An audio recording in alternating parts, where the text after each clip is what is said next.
안녕하세요. 오늘은 알코올 중독 환자들이 느끼는 초기 증상과 또 중기 증상, 신체적인 증상, 예를 들면 고지혈증이라든가 당뇨, 고혈압, 그다음 역류성 식도염, 알코올성 간염 이런 것에 대해서 간략하게 한번 이야기해 보고자 합니다. 알코올 중독 환자들이 병원에 가게 되면 기본적으로 하는 검사가 뭐 있죠? 혈압, 그다음에 혈액 검사, 초음파, 소변 검사 이 정도는 기본적으로 합니다. 이를 통해서 고혈압이라든가 당뇨, 그다음에 간 수치 이런 것들을 알아보게 돼요. 뭐 지방간 같은 거. 뭐 더하자면 CT까지도 하는 경우는 있는데 그런 경우는 드물고요. 자, 근데 알코올 중독 환자들이 과도한 음주로 인해서 큰 질병이 드러날까 봐 항상 두려워하고 있거든요. 근데 그 상태에서 병원 가서 그냥 검사 받을까요? 안 그렇습니다. 한 일주일에서 2주일 정도 억지로 술을 참고 갑니다. 그리고 검사를 받고 나서 집에 들어와서 일주일, 2주일 동안 못 마신 술을 한꺼번에 다 들이키게 되는 거예요. 보복 음주를 하는 거죠. 자, 그러면 음주를 멈춘 뒤에 검사를 했기 때문에 결과는 대부분 정상으로 나옵니다. 모든 수치가 다 정상권이거나 아니면 살짝 넘어가는 그 정도로 나타나게 됩니다. 그럼 환자는 어떻게 말을 하게 되냐고요? 아주 이것을 자랑스럽게 얘기하고 다니면서 고 봐라, 난 알코올 중독가 아니다. 내 간은 아직 멀쩡하다. 뭐 해독력이 아주 좋다. 이렇게 말하면서 즐겁게 그날부터 술을 마시게 됩니다. 검사한 그날 저녁부터. 그리고 이런 과정을 이제 수없이 반복하는 거예요. 수년 동안 술 끊고 검사 받고 와서 또 술 마시고 이걸 수년 동안 반복하다 보면서 점차 주량이 증가하게 되고 그다음에 중독 증상이 더 심해지게 되는 겁니다. 자, 알코올 중독 초기 증상은 그동안 여러 번 말씀드렸듯이 불면증, 우울증으로 시작됩니다. 이것은 뭐 여러 번 얘기했고요. 그다음에 오늘은 밑으로 이 목 아래로 나타나는 증상들, 예를 들어 고혈압, 당뇨, 고지혈증, 지방간, 위식도염, 장염 이런 것에 대해서 한번 이야기해 보도록 할게요. 자, 당뇨는 뭐냐면은 술 안에 다량의 설탕이 들어갑니다. 이 알코올을요, 그냥 우리 소독용 알코올 있잖아요. 알코올 향기 맡아보고 냄새 맡아보고 이게 맛을 보면은 엄청나게 씁니다. 먹을 수가 없어요. 희석한다고 해도 맛이 없어서 먹을 수가 없습니다. 그럼 어떻게 하냐고요? 거기다가 설탕이냐 감미료로 왕창 타는 거예요. 얼마나 들어갈지 여러분들이 상상한 것보다 2배, 3배, 4배 들어간다 보시면 됩니다. 한번 여러분들이 맹물에다가 설탕을 좀 타서 이렇게 타보세요. 정말 단맛이 나나? 웬만큼 들어가서 단맛 안 납니다. 많이 들어가야 돼요. 근데 알코올이 들어가 있는 그 술에 설탕을 얼마나 넣어야지 단맛이 느껴질 것 같습니까? 정말 많이 들어갑니다. 자, 그러니까 당연히 당뇨병 같은 게 오기 쉽죠. 그다음 고혈압은 뭐냐면은 술은 몸을 따뜻하게 만들어주는 양리작용이 있어요. 우리가 차가운 맥주를 마신다고 몸이 차가워질 것 같습니까? 다들 그렇게 생각하는데요.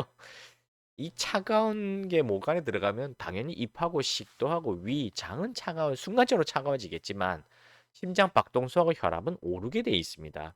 그리고 얼굴이 붉어지고 몸이 더워지는 거예요. 추운 지방 사람들이 음주 소비량이 많고 고혈압에 인한 뇌출혈이 많은 이유도 같습니다. 물론 추운 지방 사람들은 맥주보다 흰 높은 도수의 술을 마셔서 더욱 심한 것뿐이지 맥주도 마찬가지로 몸을 덥게 만드는 양리작용이 있다는 걸 아셔야 됩니다.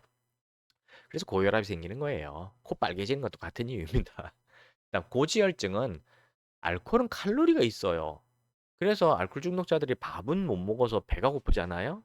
배가 고플 때 뭘 먹냐면은 술을 마십니다. 왜냐면 술 자체에 칼로리가 있기 때문에 배고픔을 잠시 동안 잊게 해줘요. 물론 취해서도 있게 하지만 그 칼로리가 조금이나 들어있기 때문에 그렇습니다. 근데 이런 환자들은 중증 환자고요. 초기 환자들은 술을 먹으면서 기름진 안주를 많이 먹습니다. 그래서 고지혈증, 지방간, 비만이 오는 거예요. 뭐 이건 상식이죠. 그다음에 역류성 식도염은 뭐냐면은 술 그 자체가 위식도염을 유발하는 강력한 효과가 있습니다. 그래서 위에서 가스가 차고 충혈이 오거나 또는 출혈이 와서 변이 심해지는 경우 검게 나가게 되는 이유가 바로 그것 때문입니다. 변이 시커멓게 나간다는 것은 항문에서부터 먼 쪽, 그러니까 위나 소장 쪽에서 출혈이 있는 경우에 검게 나가는 겁니다. 그다음에 이제 간염이나 토열, 알코올성 간염 말하는 거잖아요. 알코올성 간염이 오게 되면은 췌장 근방 또는 위가 이렇게 있으면 윗부분에 거기서 출혈이 오는 경우들이 많아요. 그러면 토열을 하게 됩니다. 뭐 다량의 토요를 하거든요. 근데 옛날에는 그런 경우 사망하는 경우들이 많았어요. 응급 상황이라서. 근데 요즘은 워낙 지지고 이렇게 하는 수술들이 워낙 빠르기 때문에 뭐 토요를 가지고 사망하는 건 옛날보다는 줄었습니다만 근데 요즘은 병원에서 응급실이 작동 안 하잖아요. 이런 경우에 이제 토혈하게 되면 사망할 수 있다는 걸 알고 계셔야 됩니다. 그 다음에 혈변, 어, 설사 같은 변을 하는데 펴서 피가 막 나오거나 검은 변이 막 나간다는 거 이런 걸 아셔야 되고요. 자, 근데 중요한 건 뭐냐면 이런 병이 무섭잖아요. 근데 어떻게 보면 무서워할 게 없는 게 뭐냐면은 술만 끊으면 모든 질병이 다 사라진다는 것입니다. 근데 이것을 믿는 분들이 얼마나 되냐면요. 거의 없어요. 제가 환자 진료하면서 불면증, 우울증 같은 것뿐만 아니라 고혈압, 당뇨 이런 육체적인 질병도 술만 끊으면 다 없어진다. 대부분 없어진다라고 아무리 강조하고 얘기해도 다들 그냥 콧방귀도 안 껴요. 전혀 안 믿습니다. 왜 그런가 곰곰이 생각해 봤는데, 방송에서 의사분들이 그렇게 얘기를 안 했기 때문이에요. 정말 다른 질병이 다 낫습니다. 이런 얘기를 강조하면서 술만 끊으면 됩니다. 이걸 강조해야 되는데, 안 해줘요. 그러니까 일반인들이 모르는 겁니다. 그걸 어떻게 알고 있냐면은 술과 이 뭐 불면증, 우울증, 고혈압, 당뇨 이런 것이 다 별개인 거로 알고 있어요. 방송에서 그렇게 설명하니까 그러니까 아예 별개로 알고 있습니다. 근데 전혀 아니에요. 술만 끊으면 다 낫는 경우가 태반입니다. 그래서 지금이라도 방송에서 국민들에게 의사분들이 모든 것은 술 탓이지 남 탓이 아니다. 그리고 다른 병들도 술만 끊으면 다 낫는다. 이런 이야기를 강조 또 강조하여야 된다고 저는 생각합니다. 감사합니다. 아, 알코올 중독 해결 방법은 저희 단주한의원에 있습니다. 믿고 상담 받으시기 바랍니다. 고혈압, 당뇨 이런 약 다 끊을 수 있어요. 정말입니다. 감사합니다.